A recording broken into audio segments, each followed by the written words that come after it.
Hello friends, welcome to Creative Medicine.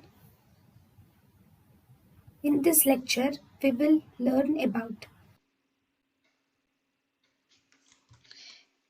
Galactorrhea. What is galactorrhea? Galactorrhea is secretion of milk-looking discharge from one breast or both the breasts. It does not mean it should be milk always.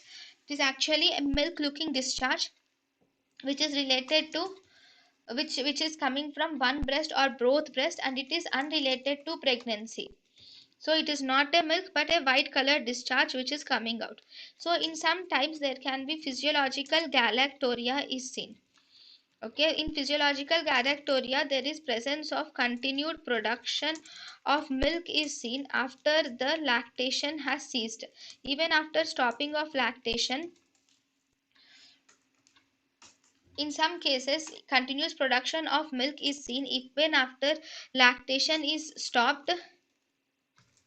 Also there is continuous production of milk which is called as physiological galactorrhea. This physiological galactorrhea is mainly caused by the mechanical stimulation of the nipple.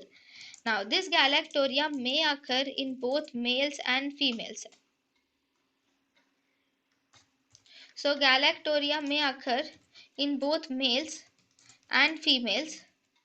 The milk secretion or galactorrhea, it's not milk like substance which is produced in the galactorrhea.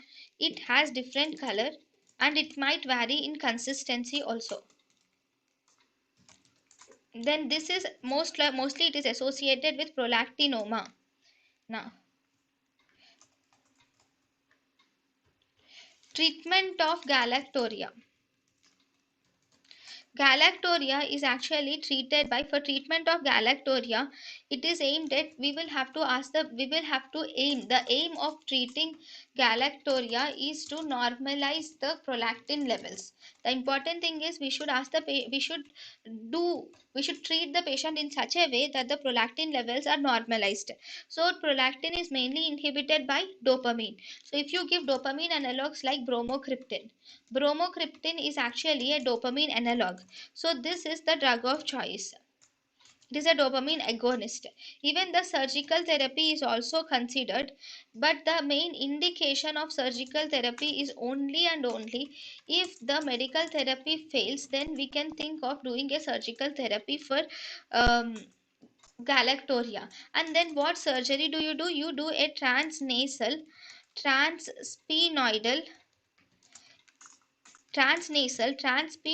excision of pituitary adenoma can be done in the surgery.